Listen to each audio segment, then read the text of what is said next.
पुढचे 4 ते 5 दिवस राज्यात सर्वदूर मुसळधार ते अतिमुसळधार पावसाची शक्यता आहे। या कालावधीत काही भागात अतिवृष्टीचा अंदाज आहे। प्रामुख्याने कोकण आणि घाटमाथ्यावर पावसाचा जोर सर्वाधिक राहणार आहे।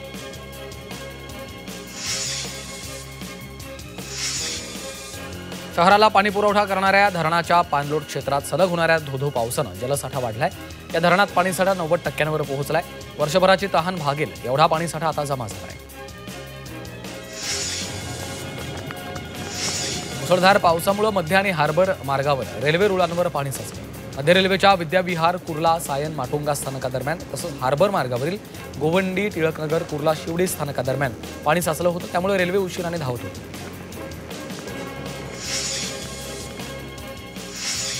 कोकणात मुसळधार पावसाचा इशारा देण्यात आलाय। त्या पार्श्वभूमीवर मंत्री नितेश राणे यांनी एक्स पोस्ट करून मच्छीमार आणि नागरिकांना सतर्कतेचं आवाहन केलंय।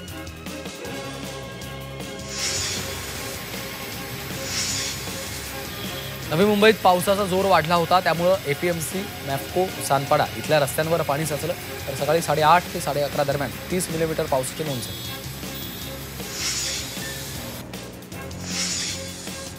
नवी मुंबईतही कालपासून पावसाची संततधार सुरू असून याचा फटका तुर्भे मार्केटला बसलेला आहे। इथल्या सखल भागात रस्त्यावर पाणी साचलं। रस्त्यावर पाणी साचल्यानं वाहतूक धीम्या गतीने सुरू आहे।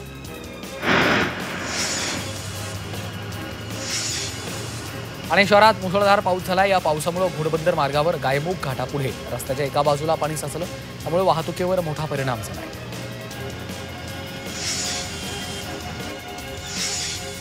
कल्याण डोंबिवली परिसरात पावसाची संततधार सुरू आहे। या पावसाचं पाणी रस्त्यांवरच्या खड्ड्यात साचत असल्यानं वाहन चालकांची तारांबळ उडाली, तर पावसाचा जोर कायम राहिल्यास सखल भागात पाणी साचण्याची शक्यता आहे।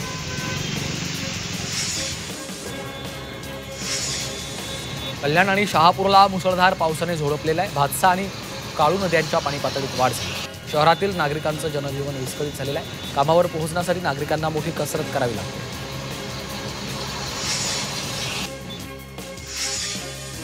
शहापुरातील शिवमंदिरात श्रावणातील शेवटच्या सोमवारानिमित्त भाविकांनी गर्दी केली। काळू नदीला पूर आल्यामुळे शिवमंदिर पाण्याखाली गेलं, त्यामुळे भक्तांना तीरावरूनच गोरजेश्वराचं दर्शन घ्यावं लागलं। या ठिकाणी हर हर महादेव आणि बम बम भोलेचा जयघोष दुमदुमत होता।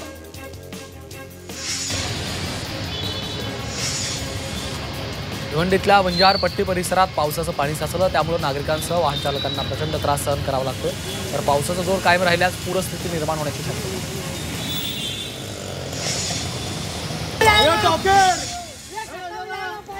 भिवंडी शहर मुसळधार पावसामुळे जलमय झाले, त्यामुळे प्रशासन रस्त्यावर उतरलं। नागरिकांच्या मदतीने स्पायडरमॅन देखील रस्त्यावर उतरले।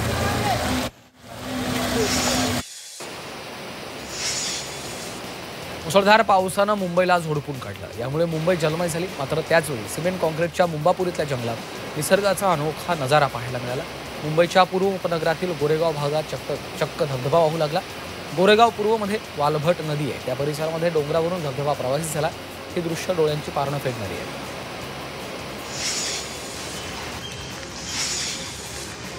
विरारमधल्या युनिटेक निवासी संकुलात 3 दिवसांपासून पाणी साचलंय, त्यामुळे रहिवाशांचे मोठे हाल झाले। या संकुलात 35 ते 40 इमारती आहेत आणि तळमजल्यावर प्रत्येकाच्या घरात पाणी शिरलं आहे।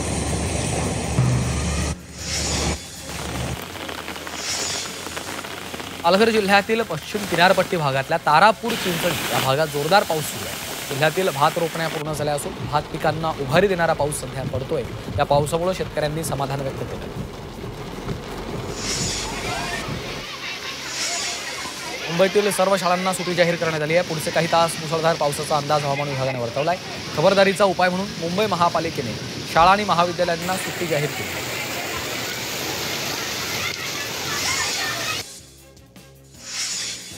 आणि जिल्ह्यात मुसळधार पावसामुळे ठाण्यातील शाळा महाविद्यालयांना सुट्टी जाहीर करण्यात आली आहे। आज आणि उद्या सुट्टी जाहीर करण्यात आली। मुसळधार पावसाच्या पार्श्वभूमीवर प्रशासनाने हा निर्णय घेतला आहे।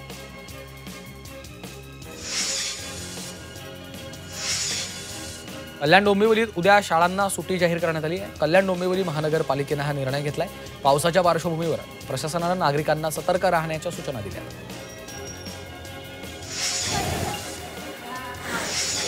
रायगडमधील शाळा महाविद्यालयांना उद्या सुट्टी जाहीर करण्यात आली आहे। जिल्हाधिकाऱ्यांनी याबाबत सूचना दिल्यात। रायगड जिल्ह्यामध्ये उद्या पावसाचा रेड अलर्ट आहे, त्यामुळे खबरदारी म्हणून प्रशासनाने शाळांना सुट्टी जाहीर केली।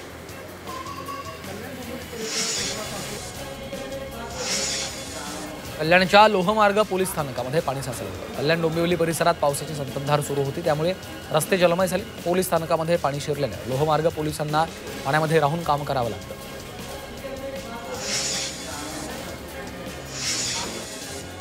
मुसळधार पावसानं डोंबिवलीला झोडपून काढलं. यामुळे मानपाडा पोलीस स्थानकामध्ये पाणी साचलं. त्यामुळे पोलिसांची गैरसोय झाली, तर मोटार पंपाच्या मदतीने पोलिसांकडून पाण्याचा निचरा करण्यात आला.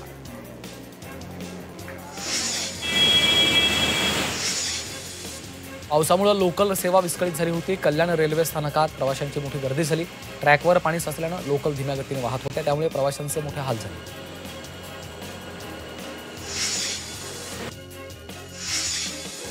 ठाण्यात मुसळधार पाऊस झाला. वंदना बस डेपो परिसरात पाणी साचलं, त्यामुळे वाहन चालकांना कसरत करावी लागली. अनेक वाहनं पाण्यात बंद पडली होती.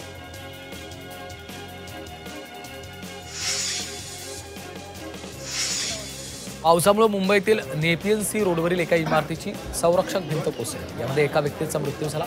सकाळी भिंत कोसळली होती, त्यामध्ये सतीश सिरके जखमी झाले होते. उपचारादरम्यान त्यांचा मृत्यू झाला.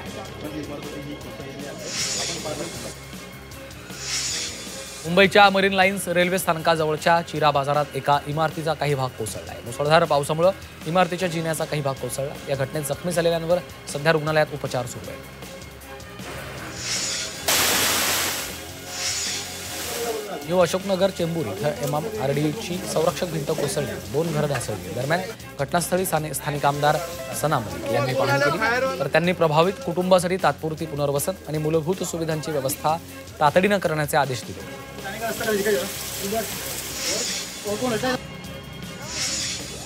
कल्याण पूर्वमधील नेती टली टेकडी या परिसरामध्ये जय भवानी नगर या ठिकाणी 3 घरांवर दगड आणि मातीचे ढीग खाली पडले. यामुळे टेकडीवरच्या 3 घरांचं नुकसान झालं. सुदैवानं दुर्घटनेवेळी 3 घरांमध्ये कोणीच नसल्यानं जीवितहानी टळली. छत्रपती संभाजीनगर मार्गे जाणाऱ्या नागपूर मुंबई समृद्धी महामार्गावरनं लवकरच वाहनांना टोल न देता प्रवास करता येणार आहे. वाहनं टोल फ्री होण्यासाठी परिवहन विभागाची चाचपणी अंतिम टप्प्यात आली आहे. महामार्गाबरोबरच मुंबई पुणे एक्सप्रेस वे आणि अटल सेतूवर देखील वाहनांचा प्रवास टोलमुक्त होणार आहे.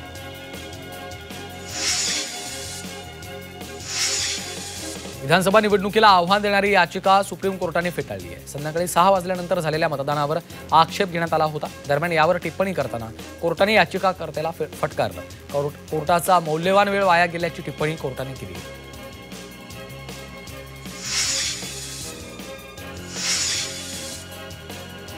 भाजप प्रदेश मुख्यालयामध्ये तातडीची बैठक पार पडली. प्रदेश कार्यालयामध्ये प्रदेशाध्यक्ष रवींद्र चव्हाणांच्या अध्यक्षतेखाली कोर कमिटीची बैठक झाली. या बैठकीत मंत्री चंद्रकांत पाटील, गिरीश महाजन, आशिष शेलार उपस्थित होते.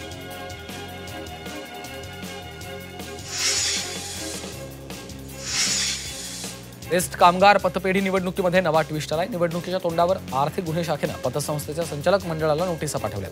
सहकारातील अनियमिततेचा ठपका ठेवत या नोटिसा पाठवल्या आहेत. सभासदांच्या तक्रारीवरून नोटिसा पाठवण्यात आल्याचं यामध्ये म्हटलं गेलंय.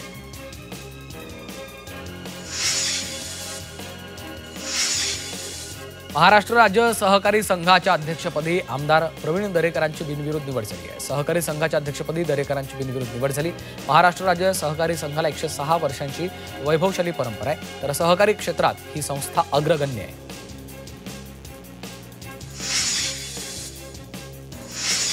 मुंबईमधील पक्ष कार्यालयामध्ये आमदार शशिकांत शिंदेंच्या मार्गदर्शनाखाली विविध सेलच्या बैठका घेऊन त्यांच्याशी चर्चा करण्यात आली, तर पुढील वाटचाली संदर्भात विचार विमर्श केलाय. याबाबत रोहित पवारांनी पोस्ट करत माहिती दिली.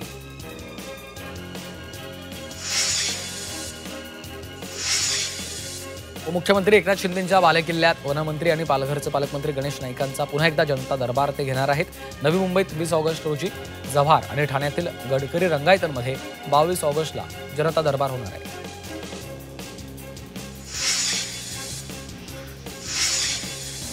जालन्यातील भाजपचे नेते कैलास गोरंट्याल यांच्यासह त्यांच्या पत्नी संगीता गोरंट्याल यांना सोशल मीडियावर एकाने शिवीगाळ केली.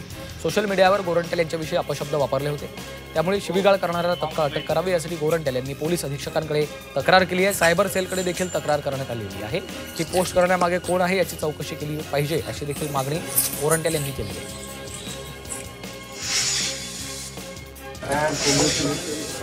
राज्यपाल CP राधाकृष्णन दिल्लीमध्ये दाखल झाले. दिल्ली विमानतळावर त्यांचं स्वागत करण्यात आलं. राधाकृष्णन हे NDAचे उपराष्ट्रपती पदाचे उमेदवार आहेत. दिल्लीच्या मुख्यमंत्री रेखा गुप्ता यांनी त्यांचा सत्कार केला आहे.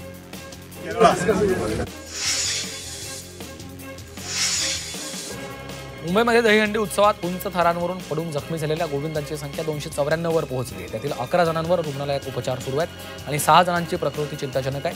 294 पैकी विविध रुग्णालयांमध्ये 278 रुग्णांवर उपचार करण्यात आले. मुंबईत दहीसर दहीहंडी सराव दुर्घटनेतील मृत महेश जाधव यांच्या कुटुंबाला मदतीचा 5 लाखांचा धनादेश देण्यात आला. नवतरुण मित्रमंडळ गोपाळकाला पथकातील 11 वर्षीय महेशचा सरावादरम्यान 6व्या थरावरून पडून मृत्यू झाला होता.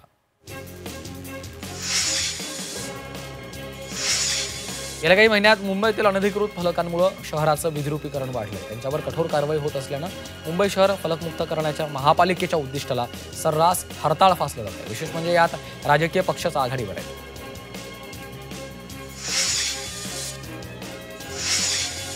मुंबईत दहीहंडी उत्सवादरम्यान गोविंदांकडून वाहतूक नियम पायदळी तुडवण्यात आल्याचं दिसून आलं. वाहतूक पोलिसांनी वेगवेगळ्या नियमांचं उल्लंघन करणाऱ्या 10,000हून अधिक जणांवर कारवाई केली आहे. त्या सर्वांना ई चलान जारी करून तब्बल 1 कोटी रुपये दंड ठोठावण्यात आला आहे. मुंबईमध्ये दहीहंडी उत्सवादरम्यान मुंबई पोलिसांच्या वाहतूक विभागानं कोट्यवधींचा दंड वसूल केला. वाहतूक नियमांचं उल्लंघन करणाऱ्या 10,051 जणांवर कारवाई करण्यात आली. या कारवाईत 1,13,56,000चा दंड वसूल केला.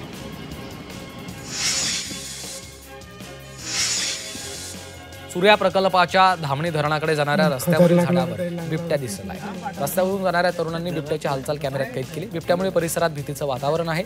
वन विभागाची टीम घटनास्थळी पोहोचली. अंबरनाथमधील ग्रीन सिटी सोसायटीच्या आवारात एका चिमुकल्यावर भटक्या कुत्र्याने हल्ला केला. या हल्ल्यात तो चिमुकला गंभीर जखमी झाला. ही घटना सीसीटीव्हीत चित्रित झाली आहे.